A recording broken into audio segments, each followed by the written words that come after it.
Good afternoon. Now we discuss public expenditure, which is part of public finance.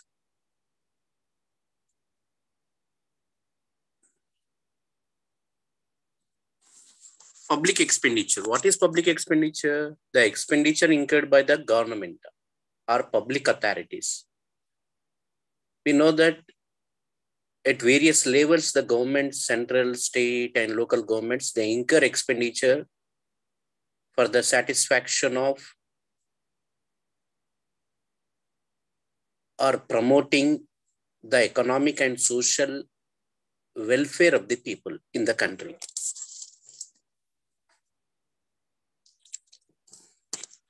So the public expenditure is the expenditure incurred by public authorities, either for the satisfaction of collective needs of the people or for promoting their economic and social welfare. Here, friends, in the modern times, the volume of public expenditure has been increasing in almost all countries in the world, owing to the continuous expansion of the state activities.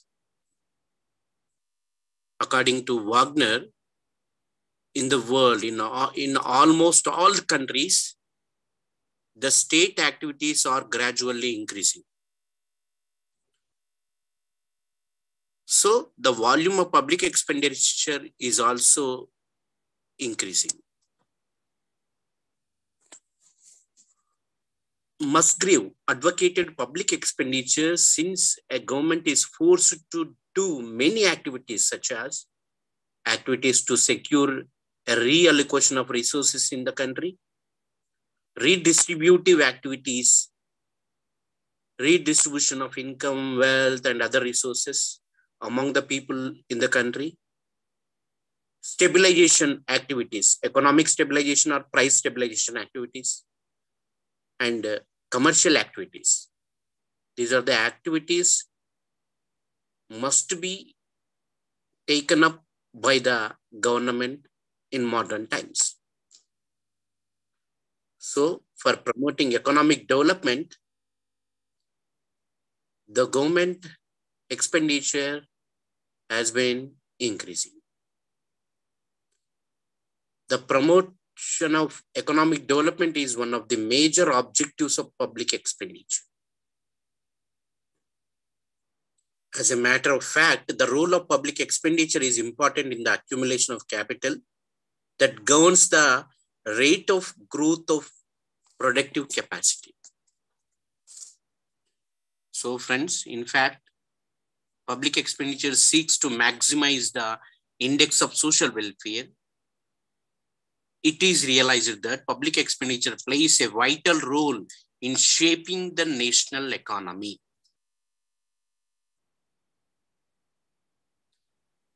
So, many modern governments have assumed the role of welfare states in the 20th century.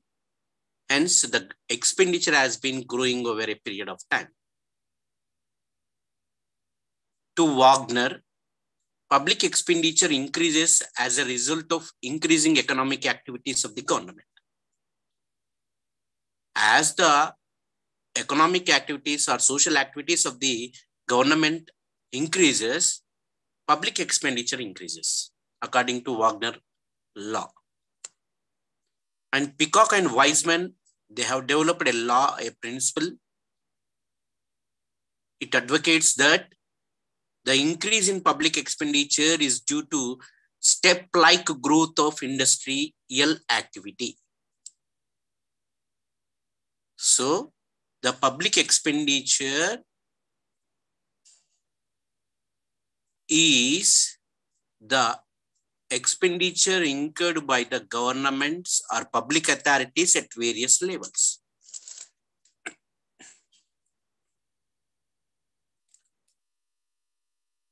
So the dynamic and complex nature of the modern economies finds it difficult to restrain the growth of public expenditure for a variety of reasons. For example, there are so many reasons for the increasing public expenditure, increasing state activities in economic, in the country.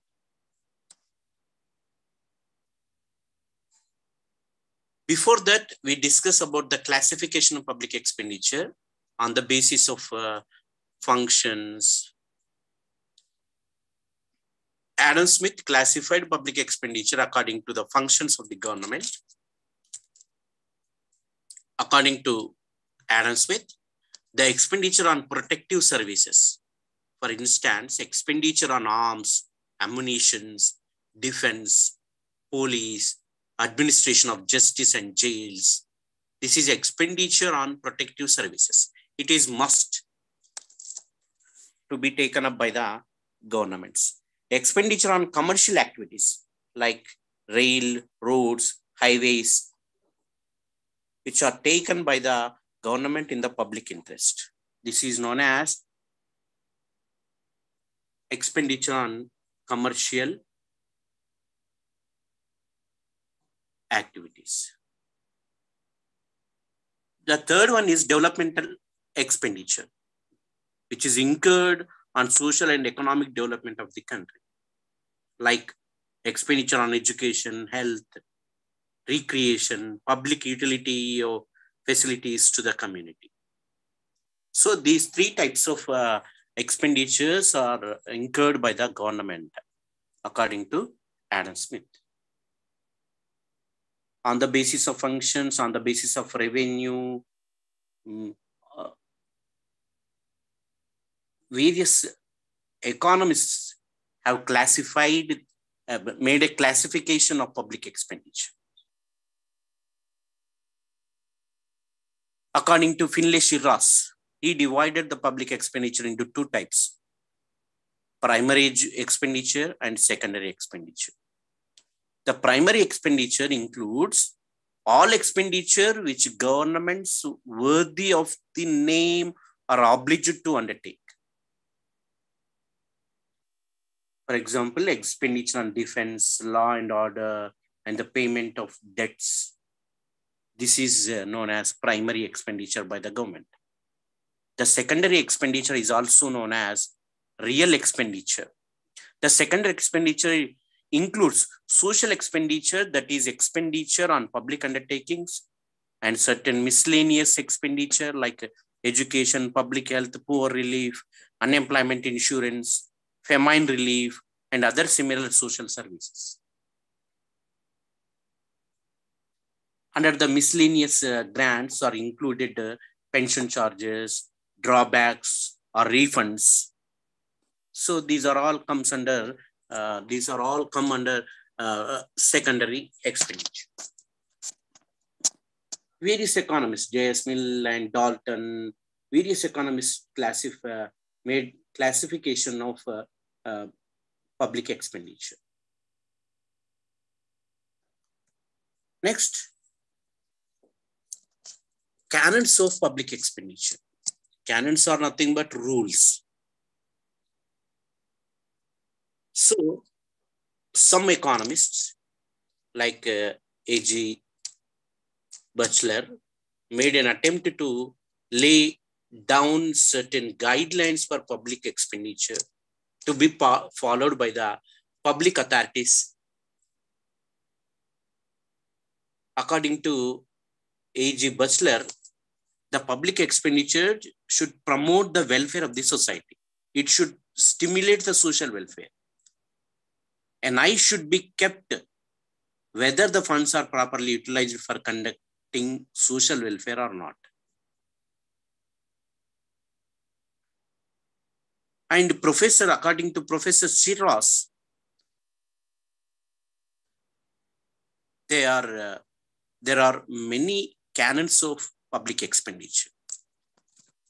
So the governments may follow these rules or canons while incurring expenditure for the promotion of social welfare in the country.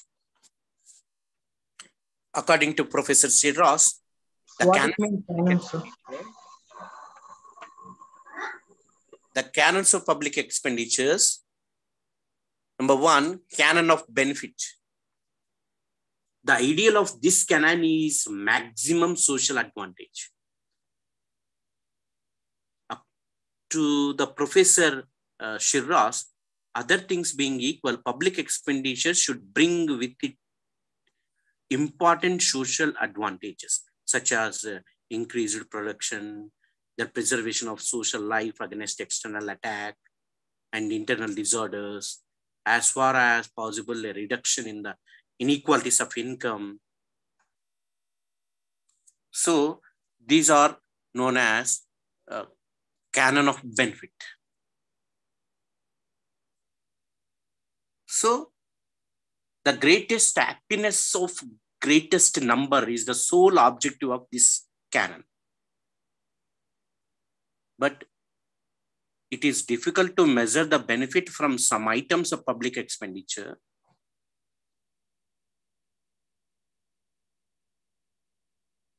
But we can conclude that the canon of benefit aims at the improvement of production and distribution system in the country.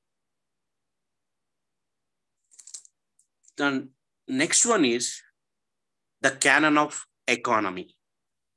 The canon of economy implies that the state should be economical in spending money. The state should not spend more than the necessary amount on the items of expenditure. The state should develop the productive powers of the community as much as possible by spending this money. This is known as canon of economy. Another one is canon of sanction. This canon asserts that no public expenditure should be incurred without proper sanction. Each government body should have the liberty of incurring expenditure up to a certain limit on any particular item. For every expenditure beyond the limit shall be incurred after obtaining the sanction of proper authority. So the main objective of this canon is to avoid the probability of unwise and reckless spending. So this canon helps to control unwise and arbitrary spending of public money. So this is known as canon of sanction. The another canon is canon of surplus. It means that the governments should avoid deficits and aim at surpluses in their budgets. They should not spend more than what they earn just as an individual. Shiraz pointed out that public authorities must earn their living and pay their way like citizens. Balanced budgets must be, as in the private expenditure, be the order of the day. Annual expenditure must be balanced without the creation of fresh credits unrepresented by the new assets. So friends, this is the canon of surplus. The another canon is canon of elasticity. It implies that the expenditure policy of the government should be flexible rather than rigid. It must be adjustable to the changing needs of the country. The government enabled to increase or decrease the spending money or expenditure. So this is known as canon of elasticity. The canon of productivity.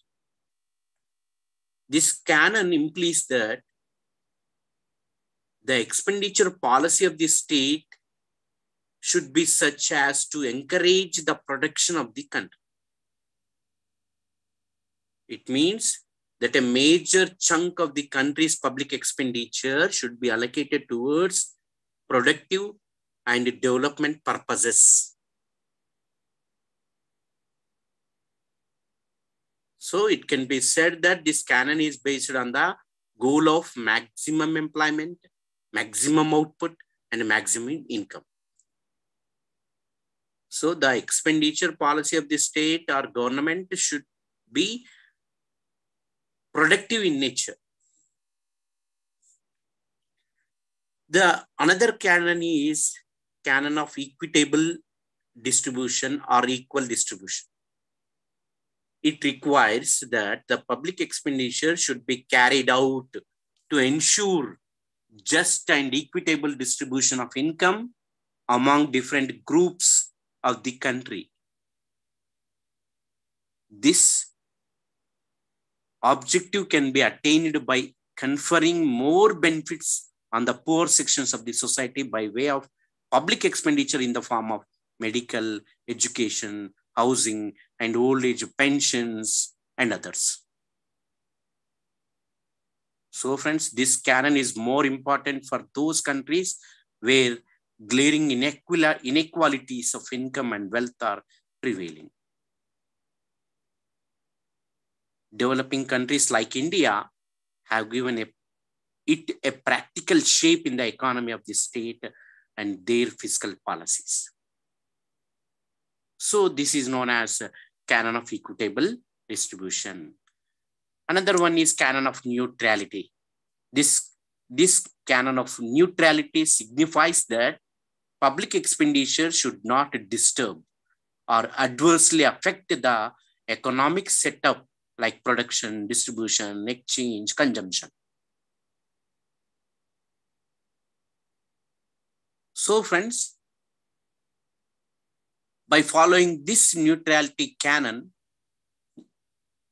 the government expenditure should not disturb the economic setup in the country. The another canon is canon of certainty. It refers that public authorities should clearly know the purpose and the extent of public expenditure. This requires a proper expenditure plan. This canon is followed through the preparation of budget. So the government should clearly know the purpose and extent of public expenditure while they are planning or implementing them. The another canon is canon of programs. This canon of programs requires that public expenditure should be planned according to specific programs. Without clear-cut program frames, proper and rational use of public funds cannot be ensured. For this, the public expenditure or government expenditure should be planned according to specific programs. The another canon is canon of performance. This canon of performance implies the need of performance budgeting. It ensures proper utilization of funds and realization of the purpose for which public expenditure is incurred. So these are the 11 canons of public expenditures were developed by Professor Finlay Shiras.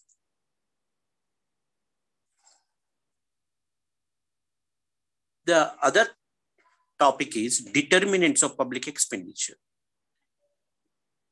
Based on these determinants, based on these determining factors, the public expenditure nowadays has been increasing rapidly. These determinants are welfare states, industrial development, rising trends of prices, development of agriculture, urbanization, social security measures, war and military expenditure. In modern times, states are the welfare states. They aimed at to promote the economic, political, social life of the people.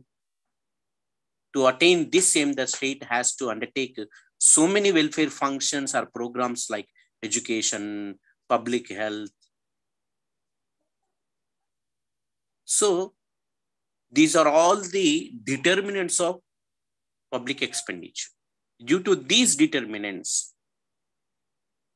the public expenditure is increasing rapidly in the modern times.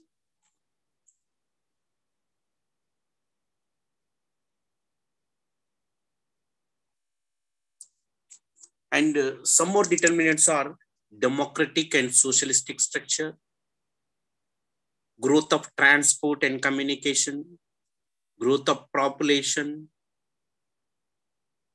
adoption of plans, rural development activities, defective administration to curb business fluctuations, relief and rehabilitation, control of market mechanism and provision of subsidies.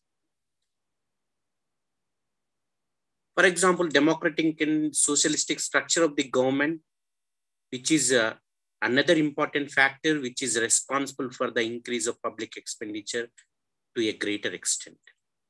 A democratic form of government is more expensive than the other forms of government. For example, in India, in Indian democracy, the democracy has become a costly affair.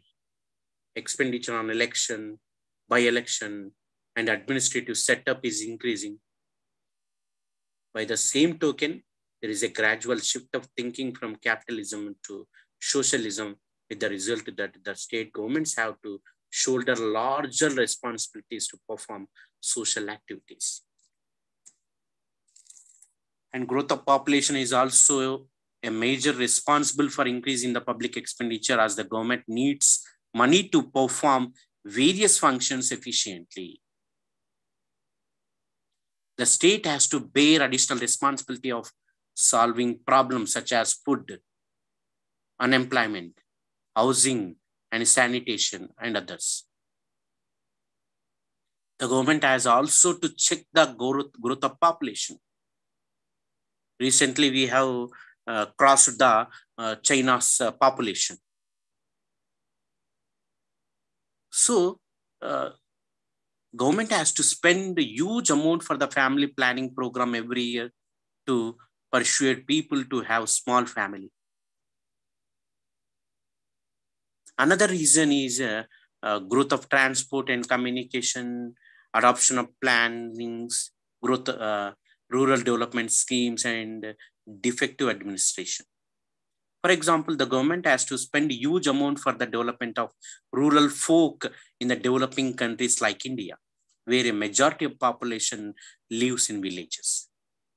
For instance, integrated rural development program, drought-prone area program, national rural employment program, training for rural youth and self-employment program, DDP, SFDA, MFALA, like these various programs have been implemented by the government. So the government has to undertake schemes like community development projects and other social measures to eradicate the poverty, to provide the employment facilities to the employment opportunities to the rural people. The defective administration is also an important factor in increasing public expenditure. There are some wastages in the administration as these unnecessarily create multiplicity of work in government offices. Consequently, there is a huge increase in the public expenditure to meet these expenses. And to curb the business fluctuations and to relief and rehabilitation during the time of natural calamities or disasters, it becomes obligatory for the government to spend large amount of funds on relief and rehabilitation works.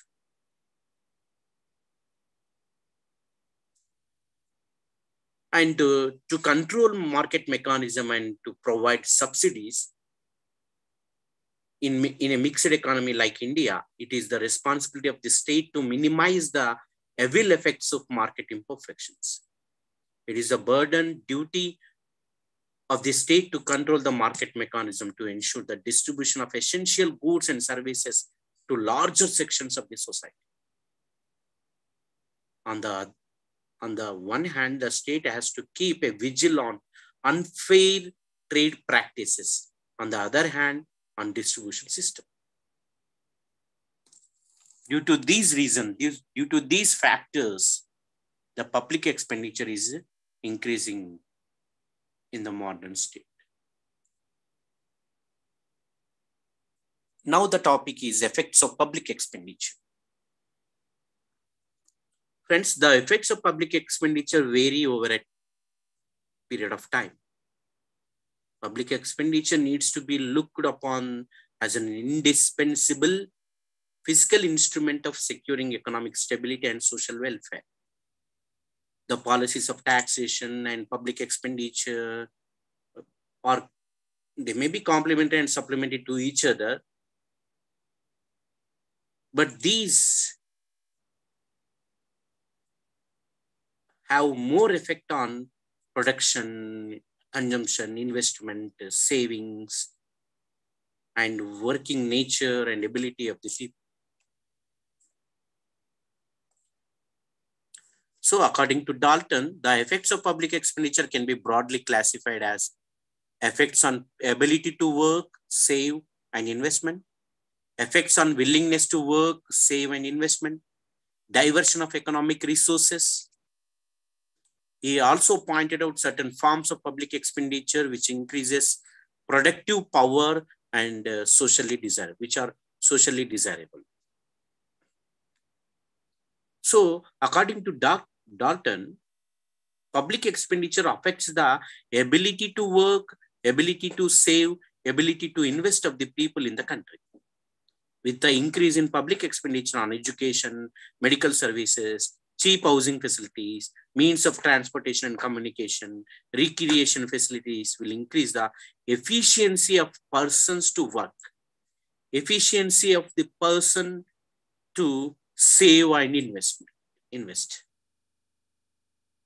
So this public expenditure can push up the savings and efficiency of the workers.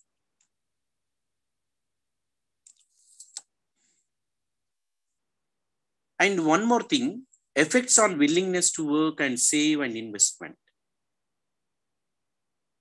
Public expenditures severely affects the willingness to work and save and invest. It not only affects the present, but also in the future also. Hence, public expenditure should be planned in such a way so that it must be more fruitful to the worker while working than when he is out of job. For instance, old age pension, provident fund benefit, insurance against sickness and employment at state expense provide security and safety to persons, therefore willingness to work and save. The desire to work and save will increase if the common masses are sure that their present savings and investment are secured and will yield good dividends on them in the years to come. So it should offer greater opportunities and help so as to bridge the gap between the rich and poor. So the public expenditure should be incurred systematically and in a planned manner in order to provide social security to the maximum extent. The another effect of public expenditure is, according to Dalton, diversion of economic resources. Public expenditure through the diversion of economic resources between different areas, different uses can significantly influence the pattern of production. Public expenditure diverts resources from private to public use in many ways. For example, the government expenditure on defense, police, civil administration can divert resources from private sector to the public sector, which are sometimes called an economic waste. So the public expenditure on ornaments that reduces economic resources from other uses, which in turn makes a direct contribution to the welfare of the people. Hence, public expenditure on defense, police, justice, or creates an excellent atmosphere in a country. The expenditure on defense is not unproductive, as it is important for internal peace and external security of nation. So, public expenditure on defense and police and justice creates an excellent atmosphere in country. As a matter of fact, too much public expenditure on these services may have an adverse effect on the production, other things being the same. Therefore, such public expenditure should neither be too large nor too small, but enough to maintain internal peace and external security.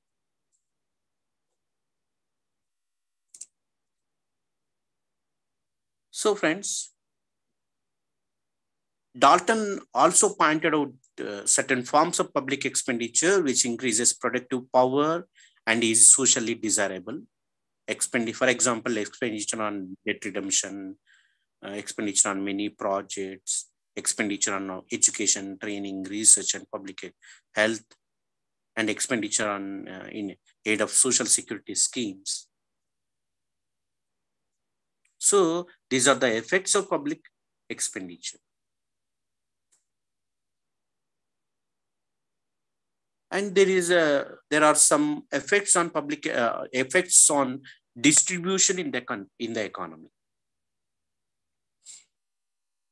Public expenditure has its effects not only on production, it is also a most powerful tool in the hands of government to bring about equitable distribution of income and wealth also.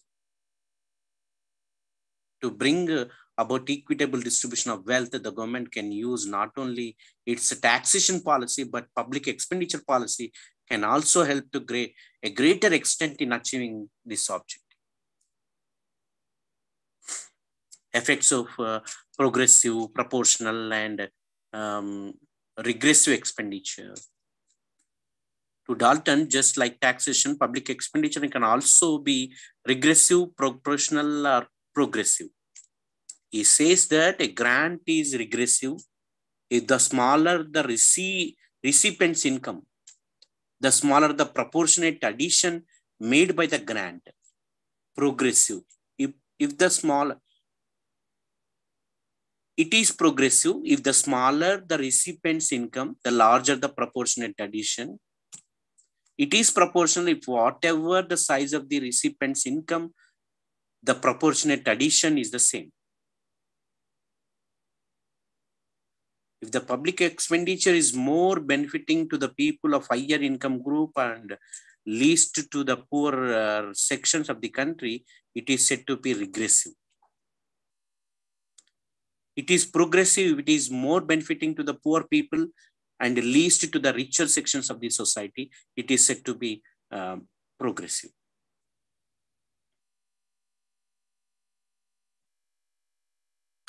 And effects of public expenditure on economic stability.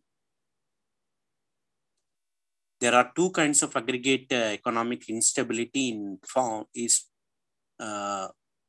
they are instability of output and instability of price. To J.M. Keynes, economic instability implies departure from full employment at stable price levels.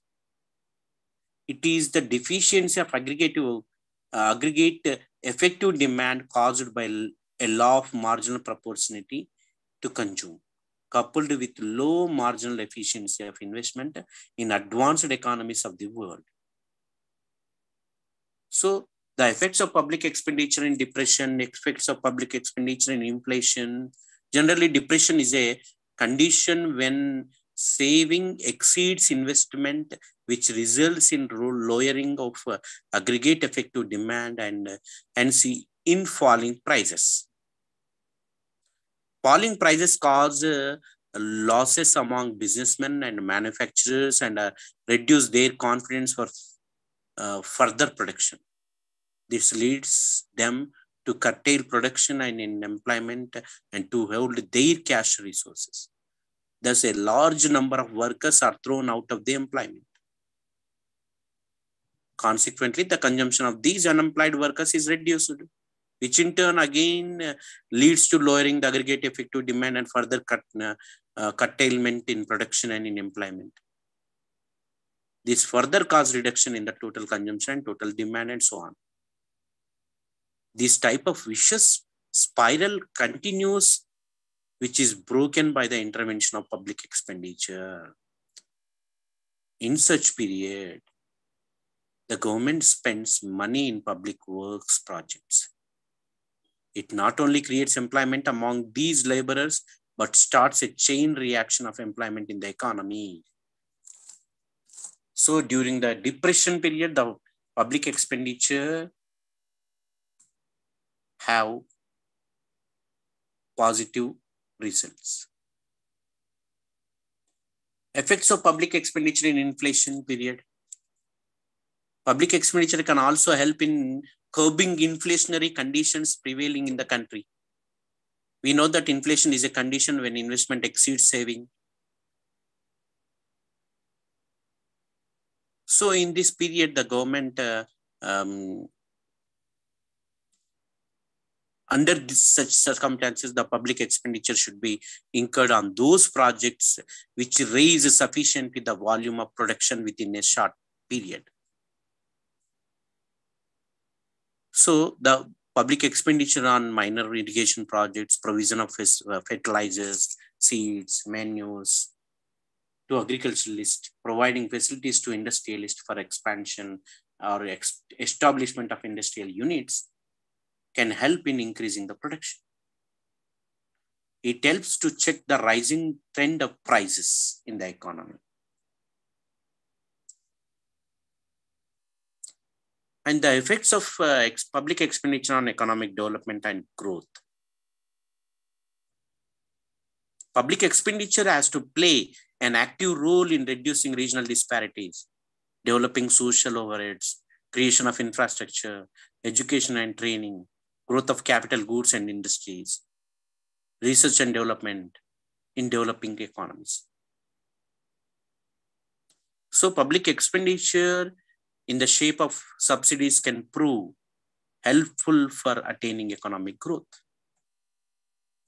It can be used to raise the agricultural production and reducing regional disparities.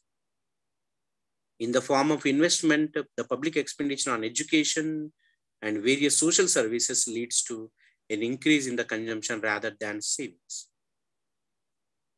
Therefore, public expenditure must be recognized as an economic policy along with taxation, licensing, and other economic measures, which can go a long way to achieve the desired economic goals.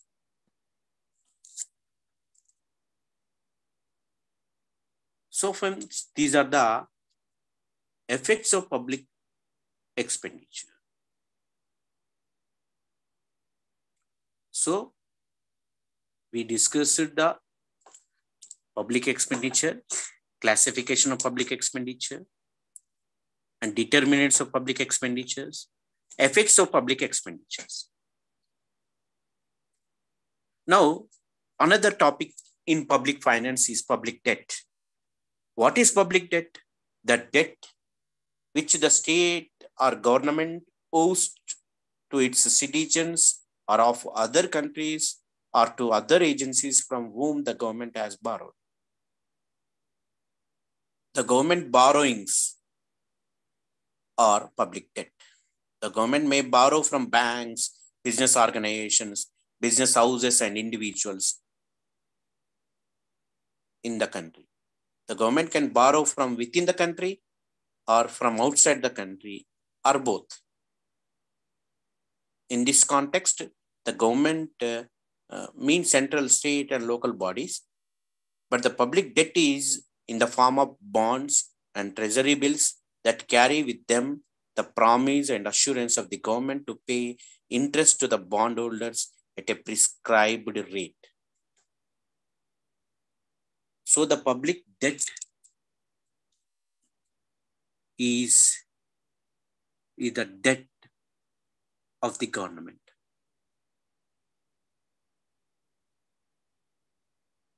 So friends, according to Finlay Shirras, national debt is a debt which a state owes to its subjects or to the nationals of other countries. So the debt is a form of promises by the treasury to pay the holders of these promises a principal sum, and in most instances, interest on the principal. So the government can borrow some monetary funds internally or externally to incur these money for the development of economic and social and political things in the country. Many governments are forced to borrow from different sources to finance their development programs. Public debt has become necessary to meet various requirements and temporary deficits of the developing economies. But every government has two major sources of borrowing, internal and external. For instance, internal borrowings are the government can borrow from individuals, financial institutions, commercial banks, and the central bank within the country. External borrowings are the government borrows from individuals and banks and international institutions and foreign governments out of the country.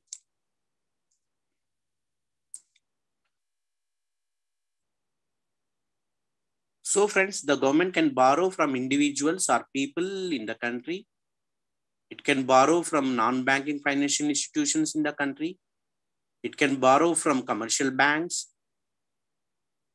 The government can borrow from external sources also.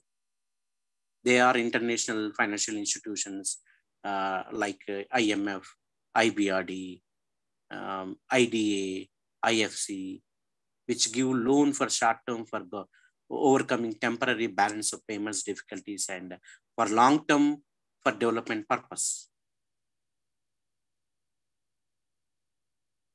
For developing countries like India, external sources of borrowing are becoming considerably important in recent years. So based on these, we can classify the public debt. Public borrowings differ from one another on the basis of source of borrowing, purpose of borrowing, nature and condition of borrowing, time of repayment. Here we can discuss these kinds of public debt. They are internal and external public debt. Internal public debt refers to the funds borrowed by the government from its citizens, financial institutions, and other agencies within the country. Loans borrowed by the government from Reserve Bank of India, commercial banks, loan raised in the market at a given rate of interest, funds mobilized through small savings, postal savings, and extras, and the amount collected by selling the bonds to the public constitute the total internal debt. These are all constitute the total internal debt. Since under internal debt, borrowing takes place within the country, the availability of total resources does not arise. Simply the resources are transferred from the bondholders, individuals, and institutions to the public treasury, and the government can spend these for public purposes.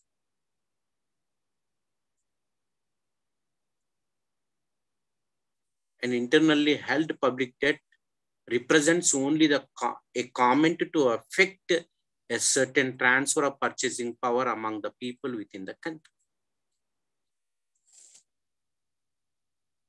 And the second one is external loans. External loans refer to the funds borrowed by the government from foreign investors, foreign agencies, international financial institutions, multinationals, outside the geographical area under its control. The government may borrow funds from foreign banks, foreign government, international financial institutions like IMF, IBRD, IFC. Here, the interest is to be paid on these debts. However, for a developing country, external debt is of immense help if used productively to generate additional income in excess of interest payments on borrowings. They will supplement the available domestic resources for capital formation and accelerate industrialization in the country. The second classification is productive public debt and unproductive public debt. We know that productive public debt is to be productive. If the investment yields an income which will not only meet the yearly interest payment of the debt, but also help to repay the principal over the long run. For instance, the loans may be used for the construction of railways, power projects, irrigation, and for the establishment of heavy industries such as iron and steel, cement and fertilizers. The principal and the interest both can be repaid out of the income derived from these projects. This is productive.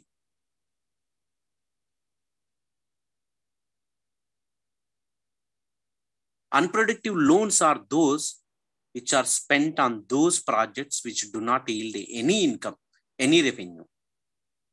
For instance, loans taken for financing war and for giving relief in times of flood and drought may be considered as unproductive because they do not create any asset and they are considered as dead weight upon the government.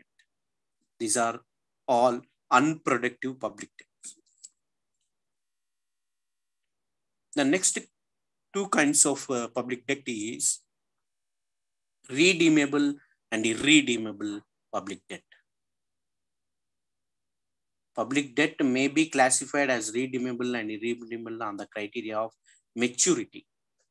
Redeemable loans are those loans which the government promises to pay off in the future at a specified time or date.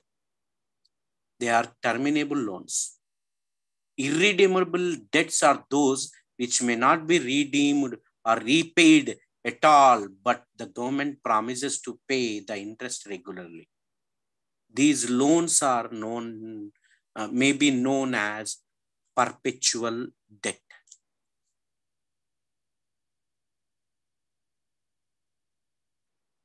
The next one is funded and unfunded public debts. Funded public debt and unfunded public debt.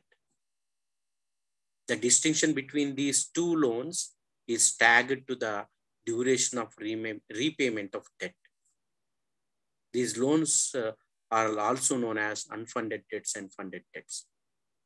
Short-term loans are called dated stocks as they are to be repaid in 3 months or at most 1 year.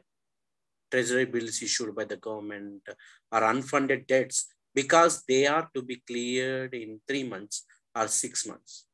In other words, the obligations of the short-term or unfunded debts are of a maturity of less than 1 year at the time of issue. And the long-term loans or funded debts are called undated stocks. Such may be repaid at the option of the government at a fixed date or afterwards. But there is no fixed date at which government must repay these loans. In this case, the government obligation is to pay a fixed sum of interest to the creditor, subject to the option of the government to repay their principal amount. So the debt becomes a permanent debt a year. However, long-term debt turns into short-term debt as its final date of repayment approaches. So these are the funded debts and unfunded debts. The next topic is effects of public debt. Before analyzing these effects of public debt, it is necessary to know the factors on which the effects of public debt depend. The effects of public debt depend upon such factors as the source of loan funds, the purpose for which borrowing is done, the terms and conditions under which the debt is floated, the volume of existing debt, the interest rates, the type of loan employed, the general economic conditions of the community. These are all the determinants of public debt.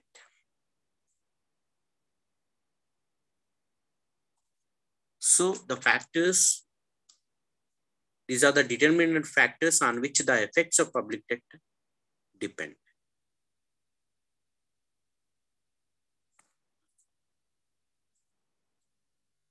Now, let us now discuss the effects of public debt on various factors: consumption, liquidity, production, distribution of income, and on private sector. Effects of public debt on consumption. The existence of public debt has an important effect on consumption. Those who hold government bonds representing the latter's obligation to pay consider these bonds as personal wealth. This wealth would not have arisen if the government had financed its expenditure through taxation. The net result is not only the possession of current income, but also in excess of their current income in the form of interest, since they hold wealth. So the public debt has effect on consumption in the economy. And the effect of public debt on liquidity. Public debt is represented by bonds, which are highly negotiable. Those who have bonds have highly negotiable and highly liquid form of assets.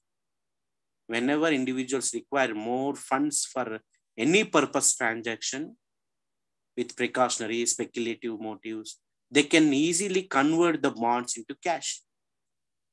Public debt is thus responsible for the existence of high liquid form of assets, which may put limitations before the monetary authorities. And the public debt effect on production. If the people buy government securities by withdrawing money from industrial concerns or by selling debentures and shares of the industrial concerns, private investment is adversely affected. The net effect on investment will depend upon how the money is used by the government. Another effect is on distribution of income and wealth. Sometimes it is held that a larger amount of public debt increases the inequality of income distribution in favor of the bondholders. Since bondholders are generally rich, this leads to more inequality in distribution of income. But this has been contested by the Professor Lerner. Lerner says that it is because of the inequality in the distribution of income that the bonds are held by the richer sections in the larger quantities. So the inequality in the distribution of income is the cause, not the effect of concentration of public debt in the hands of a few rich. So if the loan finance creates inflation, some of the good effects upon the distribution of income may be neutralized because the rise in prices. Thus, if the loan proceeds are spent on welfare schemes, the effects on distribution are wholesome. The public debt effect on private sector. Public expenditure increases the demand for goods because it increases the purchasing power of the people, puts more money in circulation. If the expenditure is financed through taxation, current consumption is reduced. On the contrary, when it is financed through borrowings, idle savings are generally utilized, and thus the current consumption is not reduced. So these are the effects of public finance. The one more topic is that burden of public debt. Burden of public debt refers to the sacrifice it it will impose and have effects on the community through a rise in taxation necessitated at the time of repayment and for paying the annual interest on the government loans. The burden of public debt is represented by economic hardships. It may take the two forms. One is waste of productive efficiency for the economy as a whole. The second one is undesirable economic burdens imposed on some classes or sections of the people.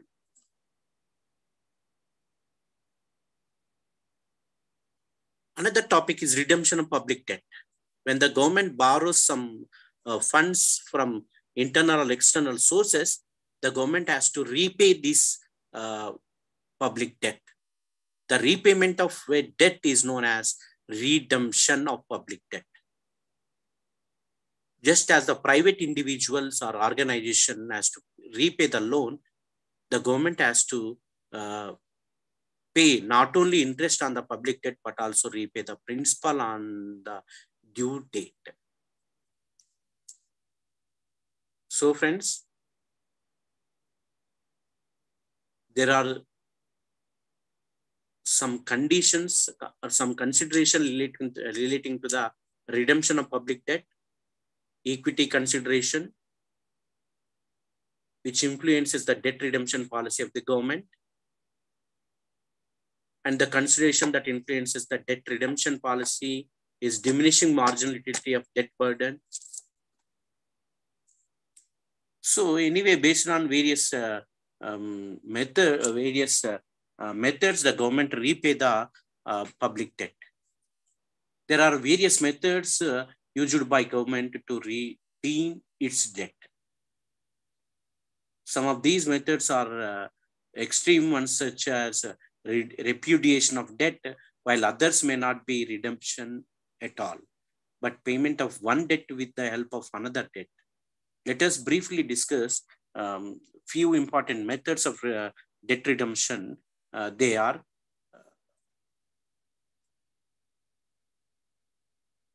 refunding. Refunding is the process by which the maturing bonds are replaced by new bonds. In this case, new bonds are issued by the government in order to pay off the mature loans. This process of refunding involves no liquidation of money of the public debt. This is one. In this way, the government can repay the debt. And conversion of debt. In this method, new debt replaces old debt. The process of conversion consists generally of converting public debt from a higher to a lower rate of interest. The public debt may be converted from a higher rate of interest to a lower rate of interest. The government might have borrowed at a time when the rate of interest was high. Now, when the rate of interest falls, it may convert the old loans into new ones at a lower rate in order to minimize the burden. Another one is a sinking fund. This method was first time established by Walpole in England. Later, it is being adopted by most of the countries in the world, including India. In this sinking fund system, the government creates a separate fund known as sinking fund. Certain amount of money is credited by the government to this fund. Over a period of time, the fund accumulates enough amounts to pay off not only the principal amount of the debt, but also the interest on the loan as well. This is known as sinking fund. Sinking fund is of two types: certain sinking fund and uncertain sinking fund. Certain sinking fund, the government credits a fixed sum of money annually, while in another type of uncertain sinking fund, an amount is credited when the government secures a surplus in the budget. This is sinking fund. And another way to read redemption of public debt is capital levy. It refers to a very heavy tax on property and wealth. In fact, capital levy is usually advocated immediately after the war to repay the unproductive war debts. The another one is term budget surplus. Generally, policy of surplus budgets may be utilized for clearing of the public debts. But in recent years, due to ever increasing public expenditure, deficit budget has become the practice, and arrangements have been made to repay part of the debt from budget revenues. The another one is terminal annuities. This method of redemption is similar to that of the sinking fund. In this method, the fiscal authorities clear off a part of public debt every year by issuing terminable annuities to the bondholders which mature annually. Last one but not least, it is very, very important that the repudiation of public debt is also one method to redemption of public debt. This repudiation of public debt means simply that the government does not recognize its obligation and refuses to pay the interest as well as the principal also. So the government refuses to pay the interest as well as principal. This is known as the repudiation of public debt. This method was followed in India in 1991 in order to avoid such a situation, borrowed heavily from the IMF and World Bank, accepting certain conditions. It shakes the confidence of the people in public debt. It may provoke relation from the creditor countries. It is considered immoral and dishonest. Of all the methods of redeeming the public debt, repudiation is most severe and extreme, but strictly speaking, it is not the redemption.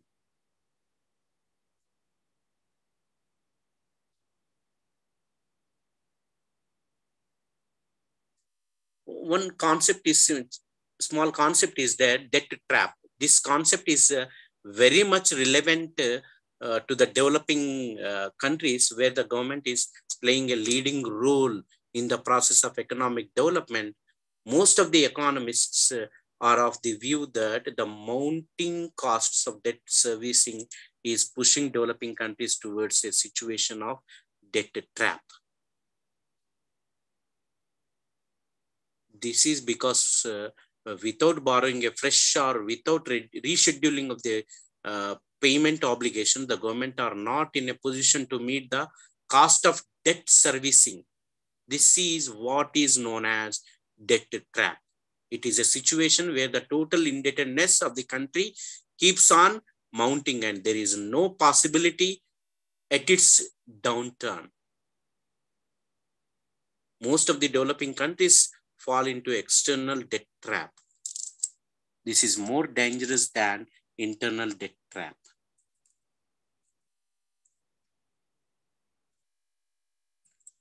The advantages of public debt redemption. The redemption of public debt saves the government from bankruptcy, and it discourages extravagant expenditure of the government. It also maintains the confidence of the lenders. It reduces the cost of debt management. It would be easy for the government to float loan in future. It also saves posterity from the burden of debt when it is redeemed at any early stage. These are the advantages of public debt redemption. Okay, friends, with this, in public finance, we have one more concept is that fiscal policy. It has been an important component of government's economic policy after the Great Depression of the 1930s. It refers to the policy of the government with regard to taxation, spending, and borrowing in an economy. Fiscal policy is essential concerned with the overall effects of government's fiscal operations, namely its total expenditure, taxation on macroeconomic aggregates of national income, output, price stability, and others. In other words, fiscal policy denotes the use of budgetary instruments, taxation, public borrowing, public spending, for the advancement of socio-economic goals of a country. So Arthur Smith defines a fiscal policy as a policy under which the government uses its expenditure revenue programs to produce desirable effects and avoid undesirable effects on the national income, production, and employment. So classical economists had believed in the policy of laissez-faire, which means a free operation of market forces would achieve full employment and ensure optimum allocation of resources. They opposed the interference of government in economic activities. But in contrary, the modern economists, for example, Keynes and Learners, they believed that the government has to play a positive role so as to control the economy by means of taxes and expenditure, which they called as the principle of functional finance, which is termed as modern fiscal policy. In the modern state, the government's activities are gradually increasing, so the government intervention is also must in almost all the countries in the world. So the modern fiscal policy is a technique to attain and maintain the level of employment in the economy. And the objectives of fiscal policy.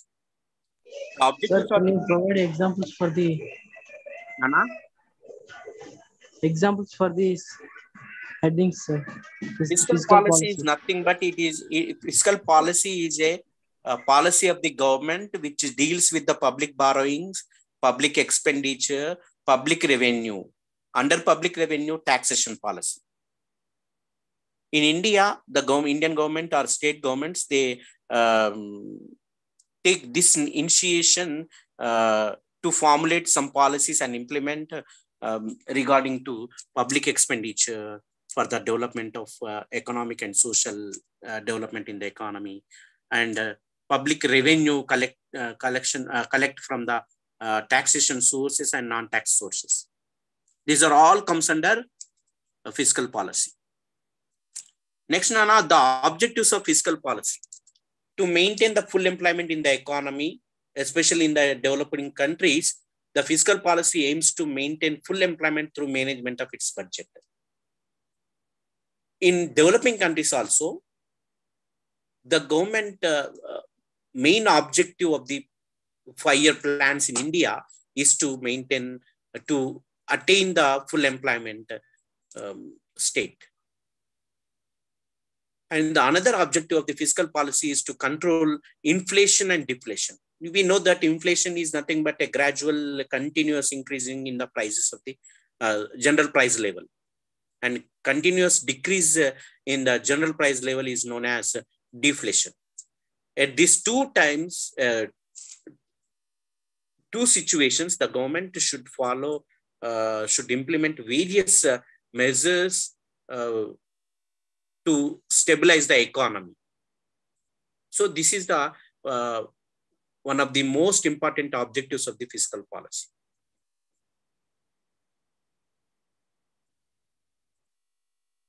Another one. So the fiscal policy aims at reducing price fluctuations and maintaining stable price level by containing inflationary and deflationary tendencies in the developing and developed countries. We discussed the objectives of fiscal policy in developing countries in later. And another objective of the fiscal policy is maintaining economic stability in the economy. To maintain this economic stability during an upswing and taxes are hiked to curb the rising demand for goods and services, whereas taxes are lowered in recessionary phase to boost up the level of demand. So for this to stabilize the economy, the government has to intervene in the economic activities and it implement various monetary and fiscal policies. And to maintain price stability, economic stability is largely dependent on overall price stability. A stable price level creates a positive environment in the economy for the production, for the output, employment, consumption, and other relevant factors. And to achieve a high rate of economic growth, especially in developed countries, the high economic growth is to be maintained. For this, the government, the developed countries, the government take this initiation in the form of fiscal policies. These are the objectives of developing countries, fiscal policies of developing countries. Increasing employment opportunities. The government should provide employment opportunities and increase the employment opportunities in rural and urban areas. So thus, the government, the fiscal policy strives an increasing level of employment as they are characterized by underdeveloped and unemployment. And the mobilization, allocation of resources in developing countries, why? Because these countries are characterized by a low level of income, low level of investment, lending to vicious circle of poverty. So the fiscal policy aims at breaking this circle of mobilizing and generating resources through tax policy, through public borrowing policies and investment policies.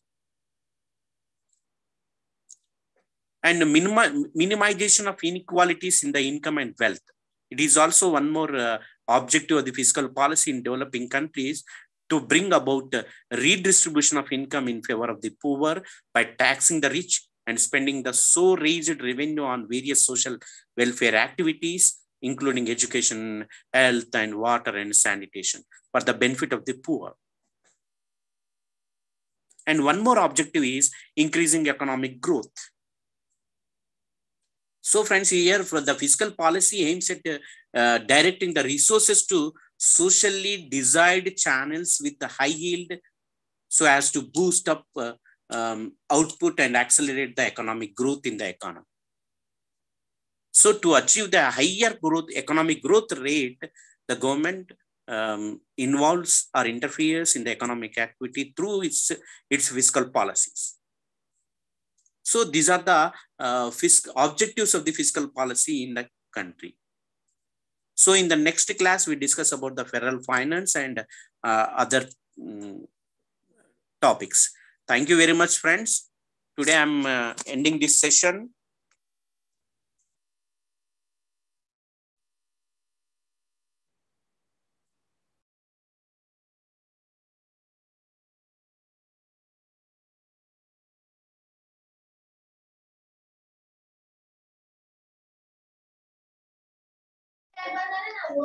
Sir, you are explaining too much, sir.